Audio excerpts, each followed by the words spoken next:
đây cục máy một phone gì cắt sâu là cào lên nó này đang đâu cắt được cái này đã chết mông đây luôn đây bông chặt đau nhầm nó bông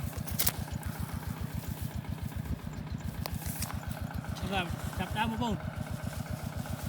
luôn đó này không bông luôn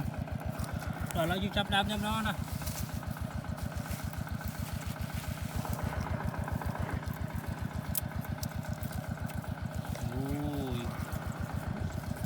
đi mà mua một phen bị thu phai po mà sắp đau cắt sâu cắt kia rồi đã có bông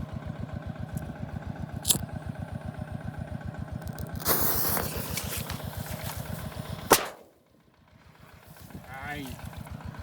đừng sao đâu bông cả bia tí chân